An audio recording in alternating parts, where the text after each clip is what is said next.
Muy buenas noches, estimada maestra María Guadalupe y compañeros. Compartimos nuestra presentación sobre nuestro proyecto Intensificación Laboral, Riesgos Psicosociales y Reconfiguración de la Identidad Profesional Docente.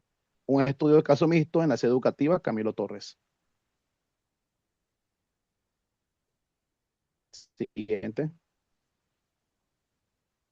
Para esta tercera entrega sobre el marco referencial, hemos estructurado nuestro trabajo en tres partes fundamentales. La primera sobre el quehacer, la transformación del quehacer docente. En este apartado, el autor Michael Apple señala que vivimos un proceso de desprofesionalización, donde el criterio pedagógico queda subordinado a las lógicas del mercado, haciendo que el docente pierda autonomía progresivamente.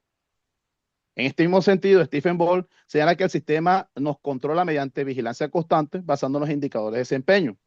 Esto genera un conflicto diario entre lo que cree que es bueno enseñarse y lo que el sistema exige que mide. Asimismo, Andy Hargrave habla de la intensificación laboral, es decir, el maestro asume cada vez más responsabilidades sin un aumento proporcional de recursos, sea económico o sea de distinción, lo que termina invadiendo silenciosamente su tiempo de descanso. Continuamos. En cuanto a los modelos explicativos de riesgo psicosocial y estrés ocupacional, Robert Caracet señala que el malestar nace del desequilibrio. Se exige mucha demanda psicológica, pero el docente tiene poco control o autonomía para tomar decisiones. En este mismo sentido, Siegri complementa esto indicando que el docente se vuelve vulnerable cuando invierte un enorme esfuerzo emocional y cognitivo, pero siente que la institución no le da una recompensa justa, ya sea social o económico, lo que planteaba anteriormente Boll. Asimismo, Stephen Hopple señala que el desgaste ocurre porque estamos perdiendo continuamente recursos vitales como el tiempo, la energía, sin tener fases reales de recuperación. Y por último, Lázaro y Folman recuerdan que el estrés estalla cuando el educador percibe que no tiene capacidad para hacer frente a todas las exigencias administrativas que se solicitan de él. Continuamos. En cuanto a la reconfiguración identitaria del docente, Claude Debord explica que nuestra identidad entra en tensión. Hay un choque entre la historia, la vocación, lo que se exige del docente históricamente y la falta de reconocimiento institucional. Asimismo, Maurice Tardí añade que al imponernos currículos descontextualizados, se genera un choque con nuestra experiencia práctica, lo que se ve en el aula, y los compromisos o estándares que deben cumplirse. Entonces, esto culmina en lo que señala Antonio Bolívar como la crisis de identidad docente, que es la fractura entre el ideal de enseñar del docente y la dura realidad administrativa de la escuela. En esta quinta diapositiva abordamos el tránsito analítico, conectando las características sociodemográficas con el desgaste clínico. Aquí analizamos dos variables que son categóricas y son fundamentales. Primero, el género, entendido operativamente como la carga de la doble presencia, es decir, la interferencia constante entre el trabajo en la escuela y las labores del hogar. Lo segundo, la antigüedad laboral, que actúa como un filtro que condiciona cómo el educador afronta el desgaste a lo largo de su trayectoria. Estas características interactúan y desencadenan nuestra variable de resultado, el síndrome de Burnout. Pues lo evaluamos operativamente en tres dimensiones. La primera sería el agotamiento emocional, la segunda la despersonalización y la tercera la disminución de la realización personal. Pasando a la sexta diapositiva, bueno, profundizamos aquí también en el mecanismo interpretativo. Los mecanismos interpretativos, es decir, cómo el maestro vive y significa este desgaste en su cotidianidad. Identificamos cuatro dinámicas centrales.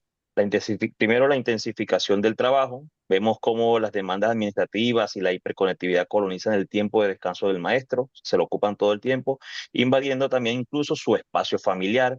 Un segundo viene a ser la disonancia normativa vivencial, que es el choque directo entre las políticas ideales de bienestar, como los lineamientos del FOMAT y la cruda realidad que se vive dentro del aula de clase. Un tercero sería la experiencia subjetiva del riesgo. Aquí entendemos que el malestar trasciende lo clínico, depende de cómo el maestro interpreta y le da sentido a su propia fatiga. Y para finalizar, el cuarto sería la reconfiguración de la identidad. Como resultado de estas presiones, el docente experimenta una transformación forzada, pasando de un rol vocacional transformador a adoptar una postura defensiva y de escepticismo institucional. Bueno, siguiendo con la socialización de nuestro proyecto, Hablamos ahora de la macroestructura sociológica, lógica de la reestructuración educativa.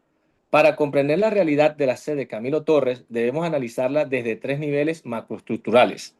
En el nivel sistémico, el neoliberalismo educativo redefine el contrato social al magisterio al priorizar la competitividad. Esto se traduce en el nivel organizacional, es decir, la nueva gestión pública, donde se introduce una burocratización asfixiante y una rendición de cuentas que desplaza la reflexión pedagógica y curricular.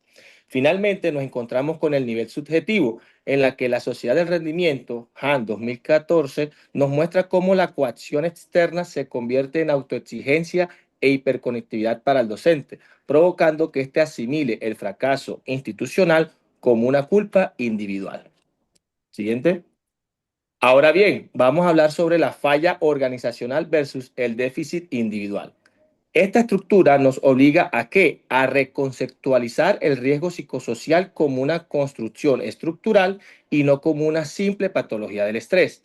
Aquí nos encontramos con dos factores. El primero, determinantes contextuales, los cuales al docente le exigen lo cognitivo y lo emocional.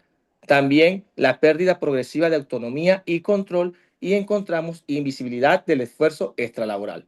Por otra parte, nos encontramos con las dinámicas de afrontamiento en donde el docente tiene una depresión continua de recursos psicológicos y familiares, además de tácticas de supervivencia frente a la hiperconectividad.